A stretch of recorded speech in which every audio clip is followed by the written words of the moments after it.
Bendito y alabado sea el santo nombre de nuestro Señor Jesucristo, único, digno de merecer y de recibir toda la gloria, la honra, la alabanza, la adoración y la exaltación desde ahora y por los siglos de los siglos y hasta la eternidad. Amén. Mi alma alaba a su santo y bendito nombre. Soy el doctor Yisrael Goldman del Ministerio Maranata desde Fort Walton Beach, Estados Unidos de América. Te quiero dar una vez más la bienvenida y te felicito porque sigues estudiando este nuevo estudio que el Señor me dio y que aquí mi esposa y yo estamos orando para que el Señor edifique al cuerpo de Cristo, a su amada iglesia, a ti, amado hermano, amada hermana, con las enseñanzas que el Señor nos da y en el ministerio que el Señor nos ha dado para la gloria de su nombre. Y este estudio que nos hemos embarcado, una nueva jornada académica de aprendizaje que he titulado Anatomía Bíblica, está siendo de bendición y le damos la gloria al Señor en todo, porque solamente Él se la merece. Y hemos recibido testimonios de hermanos, hermanas que estamos edificando su vida para la gloria de Cristo. Y nosotros nos sentimos contentos y agradecidos con el Señor por darnos este hermoso privilegio de edificar al cuerpo de Cristo, la amada iglesia del Señor. Hoy te voy a enseñar las epístolas primera de Tesalonicense y segunda de Tesalonicense. Hoy vamos a ver la clase, la enseñanza número 8. Y en esta enseñanza vamos a abordar aspectos escatológicos, porque tanto primera como segunda especialmente segunda de Tesalonicense, primera de Tesalonicense también, pero especialmente segunda de Tesalonicense, aborda aspectos totalmente escatológicos que desde el principio de la iglesia han sido fundamental y desde el inicio la iglesia estaba confundida, como hasta el día de hoy la iglesia continúa confundido y confundida. Muchos hermanos están confundidos por falsas doctrinas que hoy te voy a poner en perspectiva, una que está muy de moda. Así que vamos a orar. Padre, en el nombre de nuestro Señor Jesucristo te pedimos que tu Espíritu Santo, Señor, nos enseñe como el Maestro por excelencia que es y que me permita a mí que me use para la gloria de tu nombre y que podamos edificar a tu amada iglesia, a tu cuerpo, Señor, con las enseñanzas que usted nos permite enseñar aquí a mi esposa y a mí desde el Ministerio Maranata, Señor. Te pedimos que bendiga a todos y cada uno de los hermanos y hermanas que están estudiando, nuestros alumnos que están estudiando semana a semana con nosotros, Señor. Y te pedimos que tu palabra, como dice Isaías 55:11, tu palabra nunca regresa vacía, sino que cumple el propósito por el cual usted la ha enviado. Así que te pedimos que esta palabra eche raíces profundas en los corazones de nuestros hermanos y que fructifique para la gloria de tu nombre, en el nombre de Jesús. Amén. Primera carta a los Tesalonicenses. Una epístola muy interesante que escribe el apóstol Pablo. Su autor lo revela en 1 Tesalonicenses capítulo 1, versículo 1.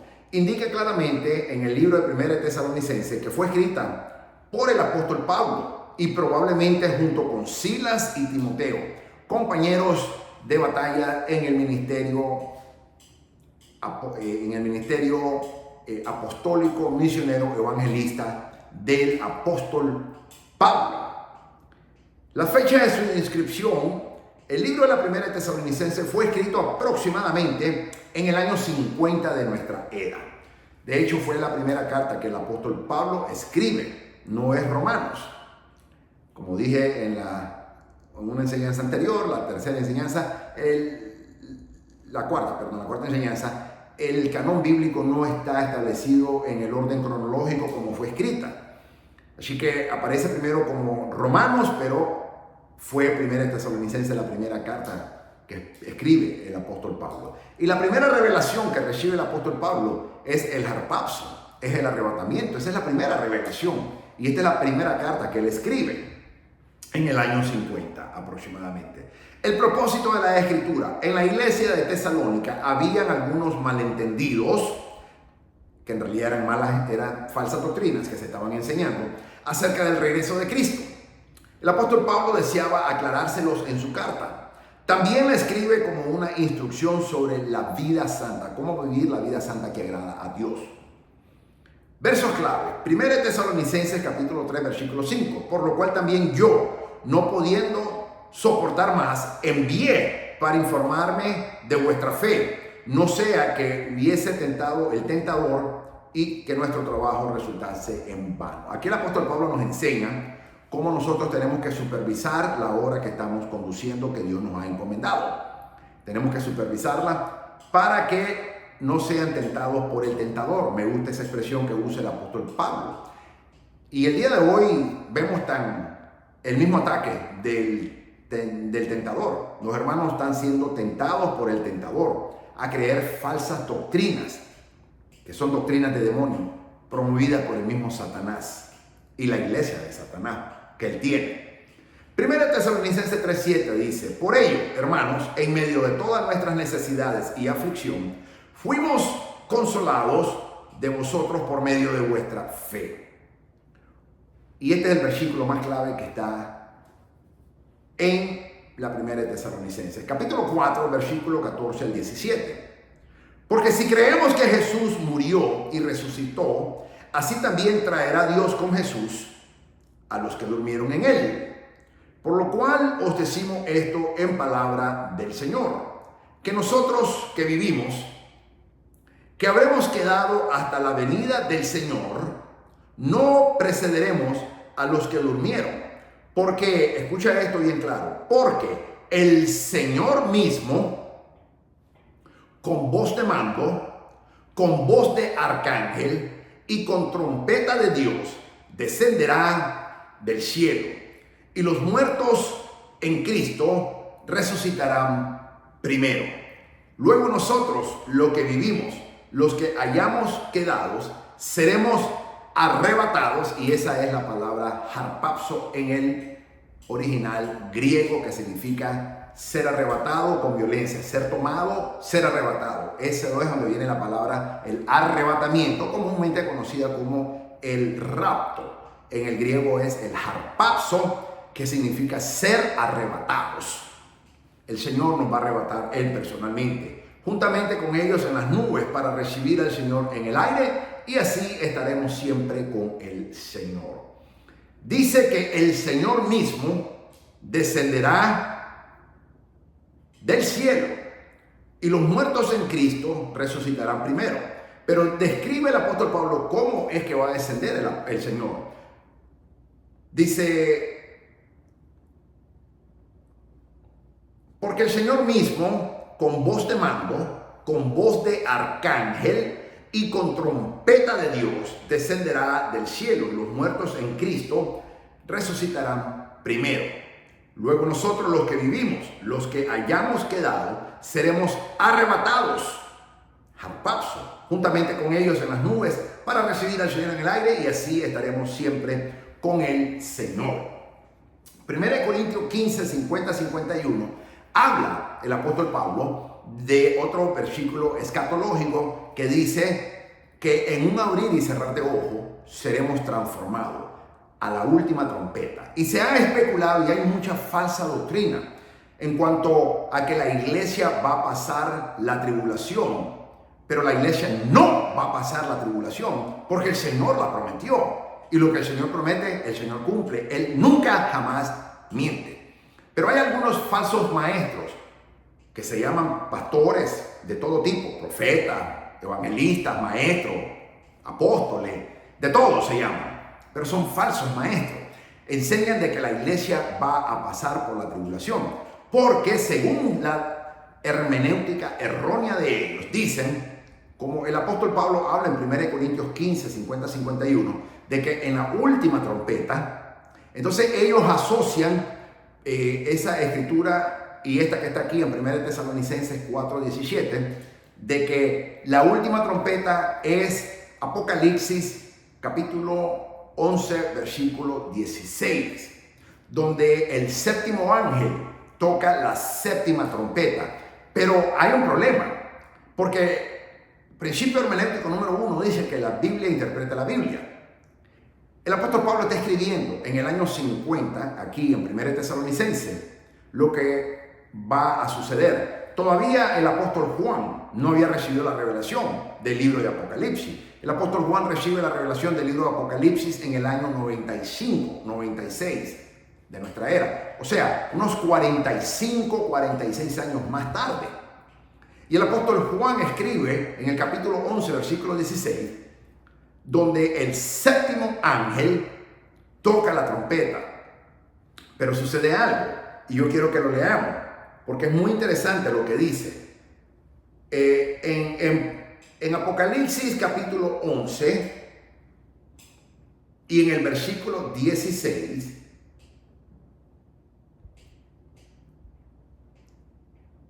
comenzando en el versículo 15, dice, Apocalipsis 11:15, el séptimo ángel tocó su trompeta y en el cielo se oyeron fuertes voces que decían, en el cielo, no en la tierra. El harpazo, el arrebatamiento va a ser en la tierra, no va a ser en el cielo. Segundo, dice que el Señor Jesucristo, Él mismo la va a tocar con voz de mando, con voz de arcángel. Él tocará a la trompeta, con voz de trompeta, y Él tocará a la última trompeta, el Señor la va a tocar. Pero aquí dice que es un ángel el que la está tocando. Otro error que vemos. Y también dice que se oyó en el cielo, pero no se oyó en la tierra. Y la trompeta que se va a oír, la última trompeta, se va a oír en la tierra. Y es la voz del Señor, la misma voz del Señor es. Y es el Señor quien va a tocar esa última trompeta, no es ningún ángel.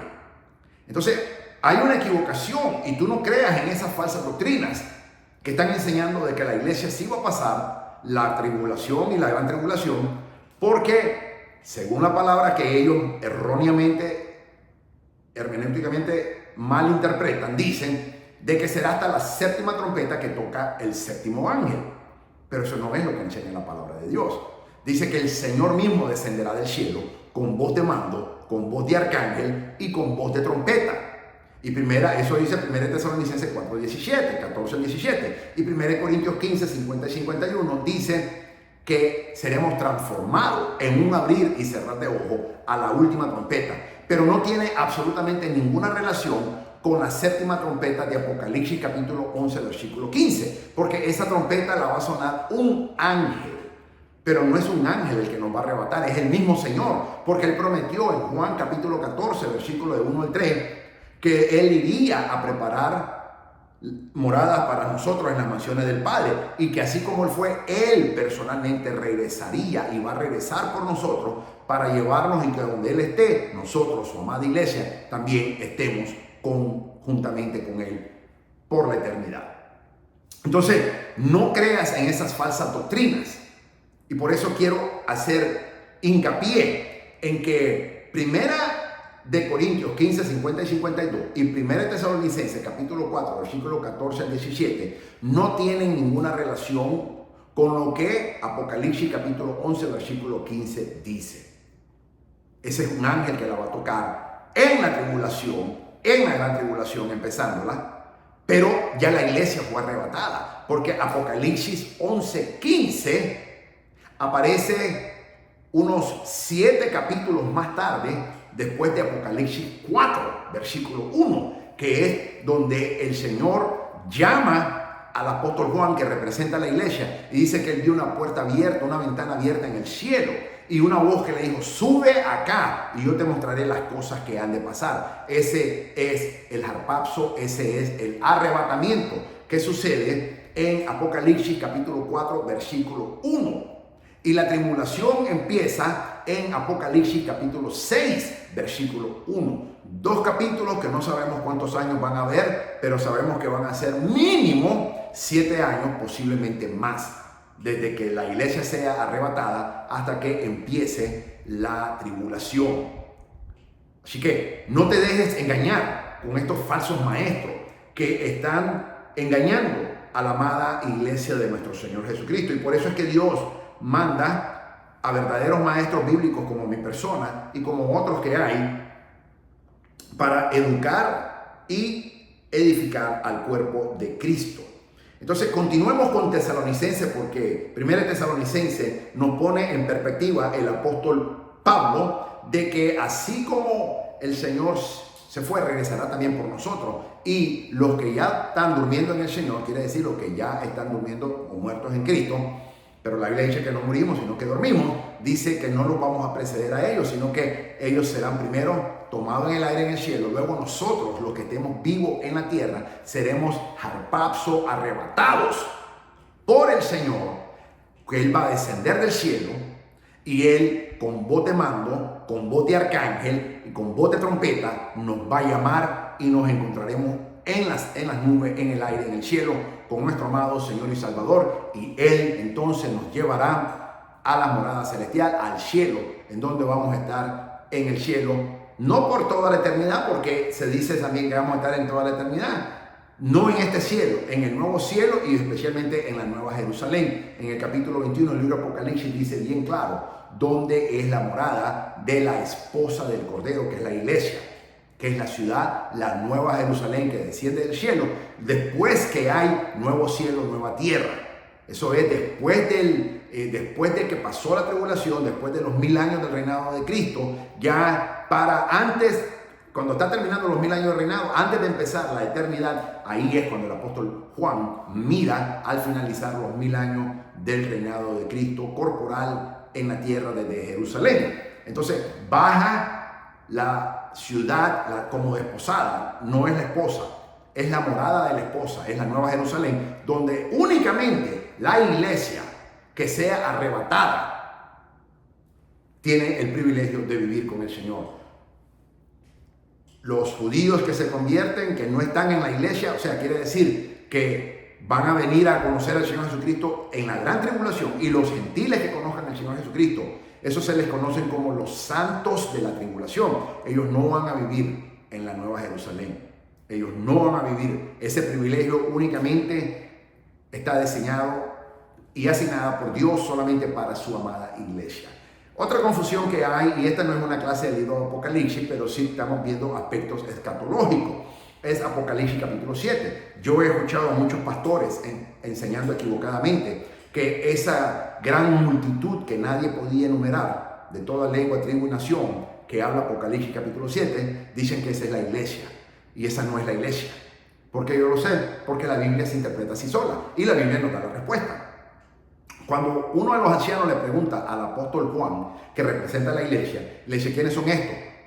Y el apóstol Juan no lo reconoce y le dice, no lo sé, Señor, ¿quién? Usted lo sabe, ¿quiénes son? Entonces el apóstol Juan representa a la iglesia y él no lo conoce. Entonces ese es otro grupo de creyentes que no son de la iglesia. Entonces esos son los santos de la tribulación. Y uno de los ancianos le dice, estos son los que salieron victoriosos de la tribulación, los que lavaron su ropa con la sangre del Cordero.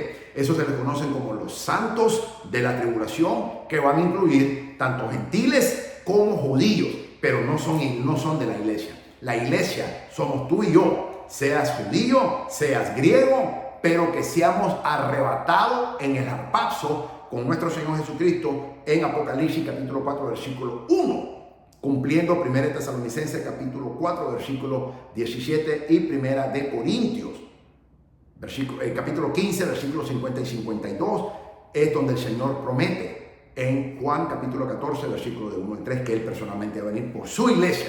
Entonces no te equivoques con estas falsas doctrinas y errores hermenéuticos de interpretación que muchos pastores, evangelistas, profetas, de todo nombre se ponen, apóstoles, esos son los que más están de moda, y falsos maestros están enseñando. No te dejes engañar, porque la Biblia interpreta la Biblia. Ese es el principio hermenéutico número 1 y principio hermenéutico número 2. La Biblia nunca miente. Principio hermenéutico número 3, la Biblia nunca se contradice, siempre está en armonía. Entonces aquí el apóstol Pablo nos enseña, el Espíritu Santo a través del apóstol Pablo, y lo voy a leer, 1 Tesalonicenses 4, 14 al 17. Dice, porque si creemos que Jesús murió y resucitó, así también Dios traerá con Él a los que durmieron en Jesús. Por lo cual le decimos esto por la palabra del Señor, que nosotros los que estemos vivos y que permanezcamos hasta la venida del Señor, no precederemos a los que durmieron. Pues el Señor mismo descenderá del cielo con voz de mando, con voz de arcángel, no dice con voz de ángel, voz de arcángel, que es en la jerarquía angelical, es superior. Por eso que Apocalipsis 11:15, el séptimo ángel que toca la trompeta, es un ángel, no es un arcángel. Pero tampoco el Señor es un arcángel, sino que Él hace una ilusión presentando la voz de Él, poderosa, que Él, con voz de arcángel, con voz de trompeta, nos va a llamar y nos encontraremos con Él en los aires. Así que esto es muy importante, mis amados, porque aquí hay mucho error doctrinal, mucha falsa doctrina y mucha confusión en la iglesia hoy en día, como cuando la iglesia tesalónica estaba en ese mismo error doctrinal. Primera Tesalonicenses 5, 16, 18 dice: estad siempre gozosos, orad sin cesar, dad gracias en todo, porque esta es la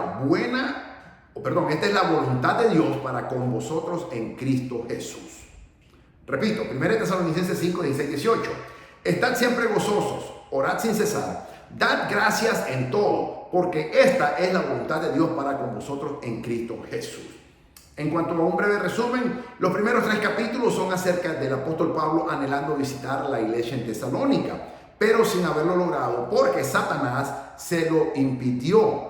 Así que cuando muchos cristianos creen que cuando uno sirve a Dios todo es color de rosa, todo es paz, todo es gozo, hay mucha oposición. Cuando verdaderamente tú estás cumpliendo la voluntad de Dios y estás obedeciendo el mandato de Dios, el enemigo, Satanás, se te va a oponer. Aquí Satanás le impidió al apóstol Pablo ir a la iglesia de Tesalónica. Lo dice bien claro. Mira lo que dice 1 Tesalonicenses 2:18.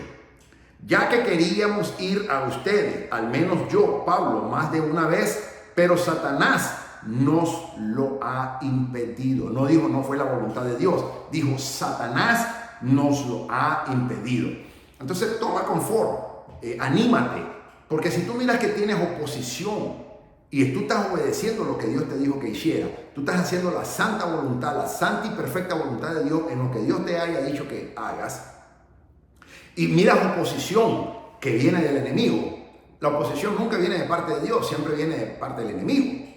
Entonces, toma ánimo, porque no significa que no estás haciendo la voluntad de Dios, al contrario, reafirma de que estás haciendo la voluntad de Dios, porque el apóstol Pablo dice bien claro en 1 Tesalonicenses 2:18 que él personalmente quería ir, pero que fue impedido por Satanás.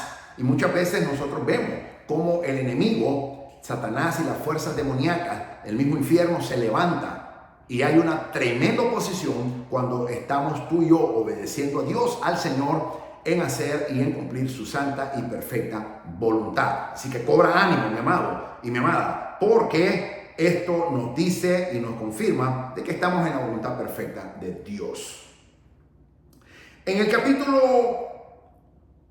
luego Pablo ora por ello en 1 Tesalonicenses 3, 11 y 13. En el capítulo 4, el apóstol Pablo instruye a los creyentes en Tesalónica sobre cómo vivir una vida santa en Cristo Jesús. Esto es muy importante.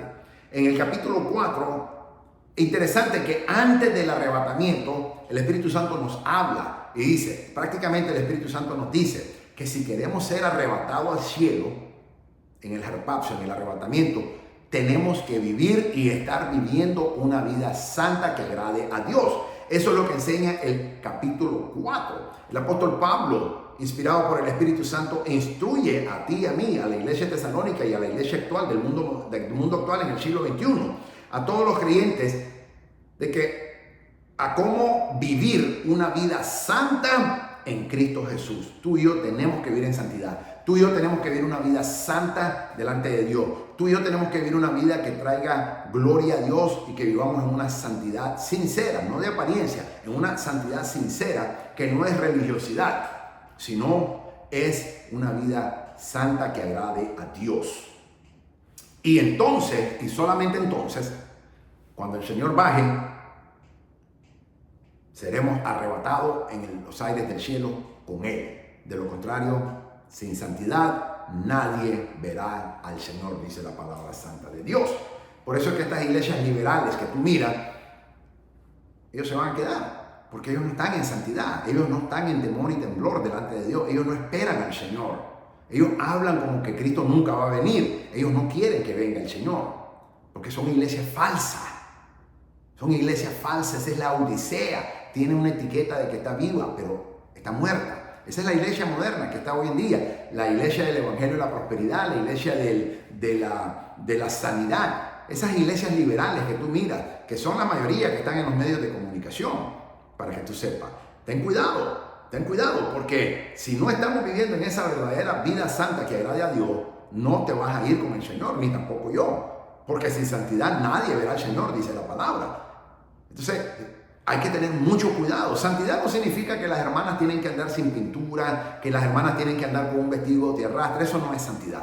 La santidad en el corazón. Obviamente tienen que andar, especialmente las hermanas, pero también los hermanos. Tenemos que andar, los hombres, las mujeres y los hombres tenemos que andar vestidos decorosamente. No mostrando nuestro cuerpo, porque nuestro cuerpo le pertenece al Señor. Somos templo del Espíritu Santo. Y si tú eres casado o eres casada, tu cuerpo, si eres hombre, le pertenece al Señor y a tu esposa. Y si tú eres una hermana casada, tu cuerpo le pertenece al Señor y a tu esposo. Y solamente el Señor y tu cónyuge, tu esposo, tienen derecho de verlo. Más nadie. Entonces, sí hay que andar decorosamente, pero no significa que la ropa en sí es la que te hace santo, sino las acciones de tu corazón, y tú demuestras cuidando ese templo, que es tu cuerpo, es mi cuerpo. Somos templo del Espíritu Santo, y si estamos casados, ese cuerpo le pertenece a nuestro Señor y a nuestros cónyuges. Y tenemos que tener mucho cuidado por eso, cómo nos vestimos, no provocativamente, sino con el temor y el temblor y la santidad delante del Señor. Pablo prosigue, eso lo dice 1 Tesalonicenses capítulo 4, versículo 1 al 12. Pablo prosigue instruyéndolos sobre un malentendido que ellos tenían. Les dice que la gente que había muerto en Cristo Jesús también irían al cielo cuando Él regresara. 1 Tesalonicenses capítulo 4, versículo 13 al 18, y también capítulo 5 del 1 al 11 lo reafirma nuevamente. Entonces, en 1 Tesalonicenses 4, versículo 1 al 12, el Espíritu Santo nos enseña y nos exhorta, usando al apóstol Pablo, a que vivamos una vida santa en Cristo Jesús nuestro Señor. En el versículo 13 de ese mismo capítulo, 1 Tesalonicenses 4, versículo 13 al 18, ahora el Espíritu Santo nos dice que cuando tú y yo vivamos en una vida santa en el Señor, que agrade a Dios, entonces seremos arrebatados, el harpazo, seremos arrebatados por el Señor y nos encontraremos con Él en los cielos, en los aires, y viviremos con el Señor eternamente. Esto es muy importante, mis amados, porque no puedo hacer más énfasis que la Biblia lo hace. La Biblia dice que sin santidad nadie verá al Señor. ¿Cómo está tu vida? ¿Cómo está mi vida delante del Señor? ¿Estamos viviendo en una santidad que agrade a Dios? ¿Estamos viviendo en una vida temerosa delante de Dios? ¿Estamos viviendo? ¿Tú sabías que cuando tú estás en obediencia, tú estás en santidad? Hay cristianos que dicen que están en santidad, pero no están obedeciendo lo que la Biblia dice. No están obedeciendo lo que el Señor les está diciendo. Tú no estás en santidad si tú estás en desobediencia. Pero cuando tú estás en obediencia, agradando a Dios, automáticamente tú y yo estamos en santidad. Porque la misma obediencia nos hace guardarnos con temor y temblor en santidad delante de Dios por medio de Cristo nuestro Señor. Entonces, es fundamental. Revisemos nuestras vidas y pidamos al Espíritu Santo que nos muestre cómo está nuestras vidas, si estamos verdaderamente viviendo en esa santidad en Cristo Jesús. Una vida ordenada en santidad, en obediencia. Eso es muy fundamental, mis amados. Porque sin santidad nadie verá al Señor. Sin santidad nadie será arrebatado. Solamente los que estemos viviendo en santidad, temor y temblor y en obediencia seremos arrebatados en los aires con Cristo Jesús en el harpazo, en el arrebatamiento, que eso sucederá. Apocalipsis capítulo 4, versículo 1. Y esa trompeta puede sonar en cualquier momento, así que hay que estar en esa santidad. Y si no lo está, ponte ahora mismo a cuenta con el Señor y pídele al Señor que te lave con su sangre santa, poderosa. Arrepiéntete, apártate del pecado y obedece a Dios. Y tú verás cómo el Señor vuelve, el rostro santo y bello de nuestro Señor vuelve a brillar en tu vida, y tú vas a tener esa comunión hermosa, bella con nuestro amado y bendito Espíritu Santo, el Señor, el Espíritu Santo, nuestro amado Dios. Conexiones. Pablo les recuerda a los tesalonicenses que la persecución que estaban sufriendo de sus propios conciudadanos, dice 1 Tesalonicenses 2, versículos 14 y 15, que eran los judíos que rechazaron a su Mesías, es la misma que sufrieron los profetas del Antiguo Testamento. Lo dice Jeremías capítulo 2, versículo 30. Mateo capítulo 23, versículo 31 también lo dice. El Señor Jesucristo advirtió que los verdaderos profetas de Dios siempre tendrían oposición de los impíos. ¿Qué significa ser impío? Ser impío no significa ser un incrédulo. Hay muchas iglesias que están llenas de impíos. Un impío es alguien que está en desobediencia de Dios. Y así como un inconverso que no obedece al arrepentimiento, hay cristianos que están en las iglesias, pero que en realidad se han apartado de la verdad y están siendo impíos. Entonces, el Señor nos dice que el Señor Jesucristo nos advierte que los verdaderos profetas de Dios siempre tendrían la oposición de los impíos. Mira lo que dice así. Lucas 11:49. Por eso la sabiduría de Dios también dijo: les enviaré profetas y apóstoles, y de ellos matarán a algunos y perseguirán a otros. Lo dijo el mismo Señor Jesucristo. En Colosenses, el apóstol Pablo les recuerda esa verdad. Y eso puedes ver el estudio que hice, la anatomía bíblica de la epístola de Colosenses, que la hice con Filipenses también, en la enseñanza anterior, en la enseñanza número 7. Te recomiendo que la vayas a ver. En cuanto a la aplicación práctica, el libro puede ser aplicado a muchas situaciones de la vida. Nos brinda la confianza de que como cristianos, estemos muertos o estemos vivos, cuando Cristo regrese estaremos junto con Él. 1 Tesalonicenses capítulo 4, versículo 13 al 18. También nos asegura que como cristianos no recibiremos la ira de Dios. Por eso es que la iglesia no va a estar en la tribulación, porque la tribulación es la ira de Dios, es la ira del Cordero, pero sobre todo es la ira de Dios. Dios va a tratar con Israel por haber rechazado a su Mesías, pero también el Cordero va a juzgar. Es la ira del Cordero contra las naciones, los gentiles que no han aceptado al Señor Jesucristo. 1 Tesalonicenses 4:5 dice: por lo demás, hermanos, les rogamos y les exhortamos en el Señor Jesús, que tal como han recibido de nosotros instrucciones acerca de la manera en que deben de andar y agradar a Dios, como de hecho ya andan, así abunden en ello más y más. Pues ustedes saben qué preceptos les dimos por autoridad del Señor Jesús, porque esta es la voluntad de Dios, su santificación, es decir, que se abstengan de inmoralidad sexual. Entonces, para estar en santificación, que es el proceso continuo de la santidad, uno no puede estar en inmoralidad sexual, que incluye fornicación, adulterio y todo desorden de una vida sexual perversa, en lujuria. No puede estar uno.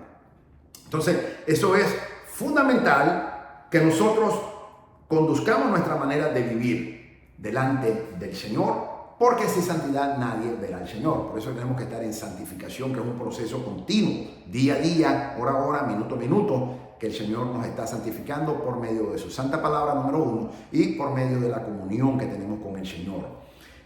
Ok, ahora vamos a ver la segunda de Tesalonicenses.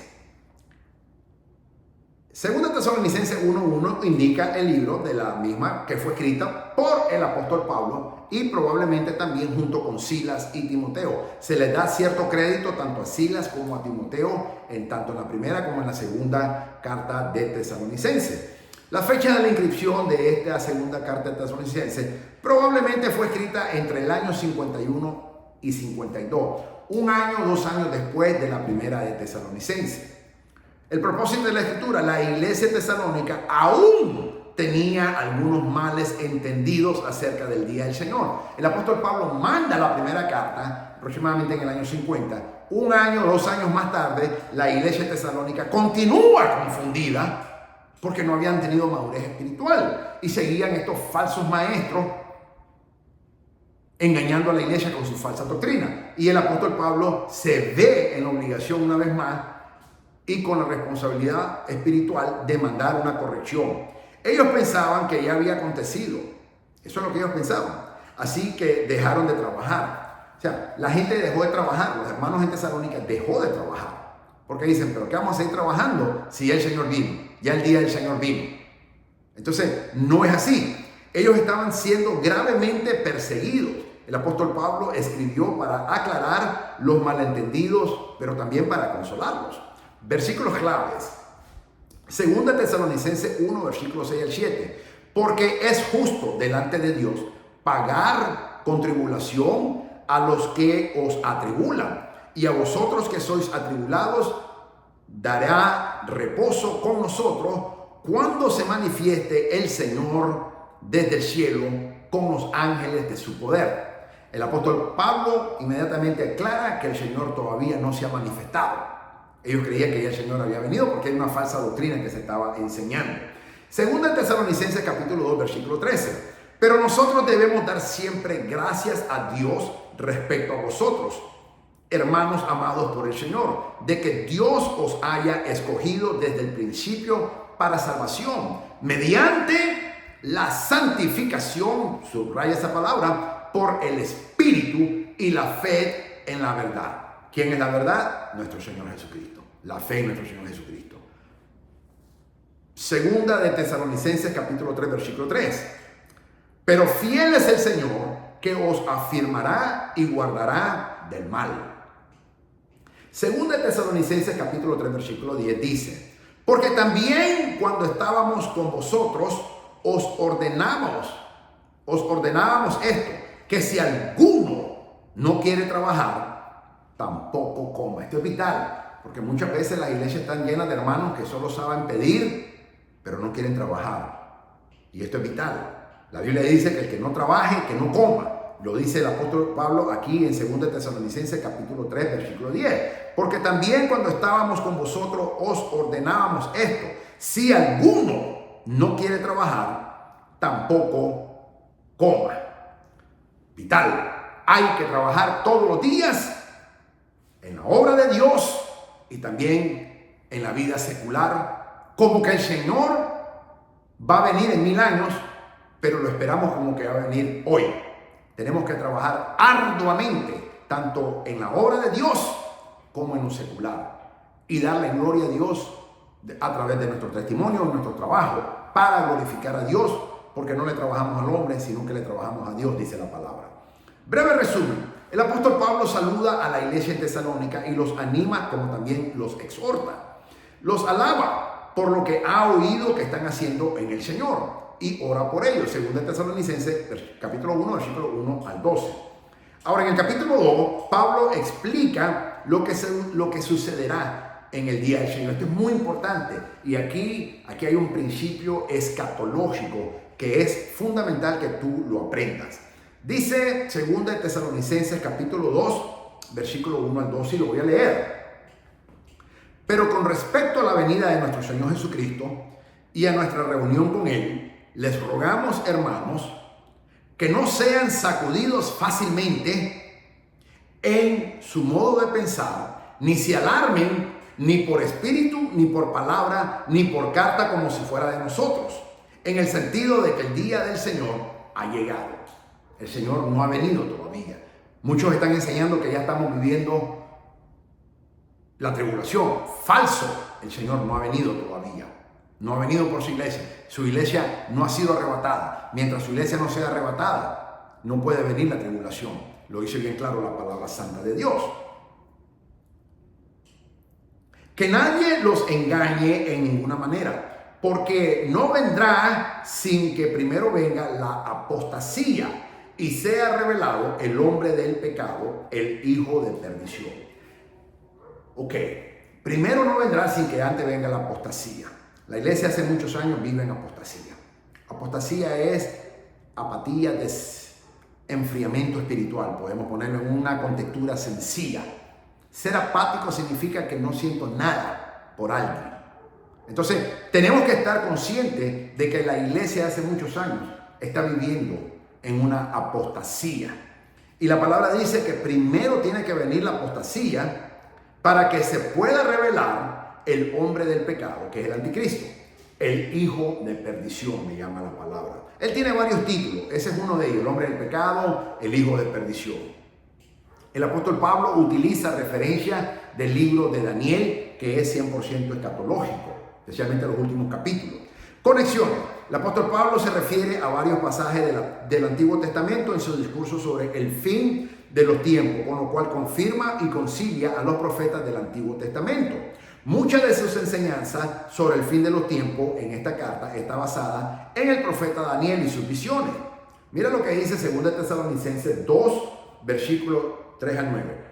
Lo vuelvo a leer. Que nadie los engañe en ninguna manera, porque no vendrá sin que primero venga la apostasía y sea revelado el hombre de pecado, el hijo de perdición.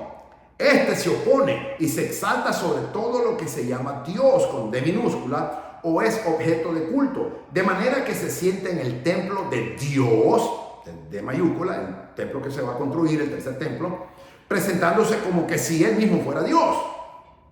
¿No se acuerdan de que cuando yo estaba todavía con ustedes les decía esto? Les dice el apóstol Pablo, se lo recuerda. Entonces aquí el apóstol Pablo les trae las enseñanzas escatológicas que Dios le dio al profeta Daniel. Se refiere a la profecía de Daniel con respecto al hombre del pecado. Daniel capítulo 7 versículo 8 dice así: en el primer año del rey Belsasar de Babilonia, Daniel tuvo un sueño y visiones en su mente. Estando en su cama, entonces escribió el sueño y relató el resumen de él. Versículo 2. Miraba yo en mi visión nocturna que los 4 vientos del cielo agitaban el gran mar, y 4 bestias enormes, diferentes unas a otras, subían del mar. Apocalipsis 13 habla de las 2 bestias que forman el anticristo, la bestia número 1 y la bestia número 2. El anticristo es por la bestia número 1 y el falso profeta que se le llama la bestia 2. La bestia número 1 sale del mar, la bestia número 2 sale de la tierra. Ambas aparecen en Apocalipsis capítulo 13, que es Daniel capítulo 7 versículo 8. Aplicación práctica. El libro de 2 Tesalonicenses está lleno con información que explica el fin de los tiempos. ¿Tú quieres saber el fin de los tiempos? 2 Tesalonicenses. 1 y 2 Tesalonicenses y por supuesto el libro de Apocalipsis. Con Daniel. También nos exhorta a no estar ociosos y a trabajar por lo que tenemos. Trabajar en la obra de Dios, pero también trabajar en lo secular. Para la gloria de Dios. Hay también algunas grandes oraciones en este libro que pueden ser un ejemplo para nosotros sobre cómo orar por otros creyentes en la actualidad. 2 Tesalonicenses, un libro 100% escatológico. 1 Tesalonicenses también, pero especialmente la segunda carta de Tesalonicenses. Tenemos que vivir. El apóstol Pablo nos enseña en 1 Tesalonicenses capítulo 4 versículo 1 al 12 en que tenemos que vivir en santidad, en una vida santa que agrade al Señor. Y cuando vivamos en una vida santa que agrade al Señor, en el temor y temblor y la santidad, y vivamos en un proceso de santificación en el Espíritu Santo, entonces inmediatamente en el versículo 13 al 18 habla de que entonces ahí es cuando viene el Señor, desciende del cielo con voz de mando, con voz de arcángel, con voz de trompeta, y nos lleva con él a la patria celestial. Pero es un requisito fundamental de que tú y yo y todos nosotros, la iglesia verdadera de nuestro Señor Jesucristo, tenemos que estar viviendo en santidad en el Señor, que agrade al Señor. Y luego estar en un proceso de santificación para que el Señor nos lleve con él. Es un requisito, no todo el mundo se va a ir. No todo el mundo se va a ir. Entonces tenemos que estar en claro de que la venida del Señor no ha venido todavía, pero es eminente, en cualquier momento puede suceder. Repentinamente va a suceder. Cuando menos lo espere la gente que no lo está esperando. Lo que tú y yo que lo estamos esperando no nos va a tomar por sorpresa, ni nos va a tomar como ladrón en la noche. Él va a tomar como ladrón en la noche a los que no lo están esperando. Pero tú y yo que estamos velando, estamos orando como esas 5 vírgenes con aceite, aunque se durmieron, pero tenían aceite, que es la unción del Espíritu Santo, pero también es el conocimiento, el estudio de la palabra de Dios. Entonces, eso hace que nos despertemos y que el Señor nos lleve con Él y seamos parte de la boda del Cordero y nos convirtamos en la esposa del Cordero. Principios escatológicos fascinantes nos enseñan primera y segunda epístola o carta de Tesalonicenses. Mis amados, no puedo enfatizar cuán importante es que tú y yo vivamos en la santidad del Señor. Y no lo estoy haciendo bajo una perspectiva religiosa, lo estoy haciendo bajo una perspectiva espiritual. Porque el Evangelio no es religión, es espiritualidad en Cristo. No es filosofía humana tampoco. Es doctrina de Dios. Y tú y yo tenemos que vivir en una vida santa que agrade a Dios en el Señor. Y tenemos que estar viviendo en un proceso de santificación que es diaria, continua, todos los días, todas las horas, todos los minutos. Y estar en ese momento o en esa vida, en un estilo de vida que agrade a Dios en la santidad de Dios. Porque sin santidad nadie verá al Señor. Lo dice categóricamente la Santa Biblia. De esa manera nuestro Dios es santo. Y como Dios es santo, Él dice, sed santo porque yo soy santo. Y para estar con Dios, dice que ninguna cosa inmunda entrará al cielo. Tú y yo tenemos que ser santos porque Dios es santo. Tenemos que vivir en una vida de santidad que agrade a Dios para poder estar con el Señor desde ahora y hasta la eternidad. Mi alma alaba el santo nombre de Jesucristo, nuestro amado y bendito Señor y Salvador y Dios Todopoderoso. Pidámosle al Espíritu Santo que nos santifique. Pero el proceso de santificación comienza por nosotros, buscando al Señor. Santiago dice, acercaos a mí y yo os acercaré a vosotros. Básicamente el Señor dice, acercaos a mí que cuando vengan en medio camino yo me encuentro con ustedes. Entonces, pero nosotros tenemos que dar ese paso, aunque ya Dios lo dio, mandando a Jesucristo nuestro Señor. En realidad fue Dios quien lo hizo. Ahora es nuestra responsabilidad, tuya y mía, de que tenemos que ir a buscar al Señor. Pero Él no me encontrará en medio camino. Eso es lo más lindo de nuestro Señor. Mis amados, de esa manera he concluido la anatomía bíblica de la primera y la segunda epístola a los tesalonicenses, dos cartas totalmente escatológicas que van 100% conectadas con el libro de Apocalipsis y por supuesto el libro de Daniel también. Mi amado, de esa manera quiero que oremos. Padre, te damos la gloria por tu infinita misericordia, te adoramos, te exaltamos, te glorificamos, Señor Jesucristo, por tu infinita misericordia. Padre amado, perdona nuestros pecados. Ayúdanos, Señor, a no ser religiosos. Ayúdanos a ser y vivir en una vida santa que te agrade. Yo te pido por mis hermanos, por todos mis alumnos, nuestros alumnos, por todo aquel hombre, aquella mujer que te conoce y que no está viviendo en santidad. Redarguya a los Espíritus Santos para que vivan en una santidad, se arrepienten, se alejen del pecado, confiesen su pecado y se aparten del pecado y entonces obtendrán misericordia, dice tu palabra. Ayúdanos a vivir en una vida de santidad, de temor y temblor delante de usted, de obediencia, Señor, porque queremos estar con usted por toda la eternidad. Y si tú no has conocido a Jesucristo y tú me estás viendo ahora mismo, dile, Señor Jesucristo, perdóname mis pecados. Padre, en el nombre de Jesús, acepto el regalo de salvación en el Señor Jesucristo. Lo recibo en mi corazón como mi Señor y lo confieso con mi boca como mi Señor y Salvador. Me arrepiento de todos mis pecados, lávame con tu sangre y toma el control de mi vida. Inscribe mi nombre en el libro de la vida, Señor, y desde este día hasta el último día de mi vida te serviré, estaré en obediencia, en comunión y en santidad contigo. Te lo pido, Padre amado, en el nombre de Jesucristo. Amén. Si tú hiciste esa oración, la Biblia dice que naciste de nuevo, eres un hijo, una hija de Dios y has nacido de nuevo, has sido lavado por la sangre de Jesucristo y hay fiesta en los cielos y te felicitamos desde el Ministerio Maranata, mi amada esposa y yo. Te bendecimos. Busca una iglesia de sana doctrina donde te enseñen verdadera palabra de Dios, sana doctrina, palabra santa y pura, que no esté prostituida, que no esté tergiversada, que no esté con intereses personales de hombres, sino que sea la palabra santa de Dios. Maranata, el Señor viene pronto y nosotros, su amada iglesia, Su novia le decimos conjuntamente con el Espíritu, sí, ven Señor Jesús, que te esperamos. Soy el doctor Israel Goldman con mi esposa Lucrecia Goldman del Ministerio Maranata desde Fort Walton Beach, estado de la Florida, Estados Unidos de América. Pedimos a Dios todos los días por ti, que el Señor te bendiga, que el Señor te guarde y que el Señor resplandezca su santo, divino, poderoso, maravilloso, bellísimo rostro sobre tu vida y que el Señor nos ayude a estar en esa santidad en el nombre de Jesús. Amén. Mi alma alaba el santo nombre de Jesucristo nuestro Señor. Amén.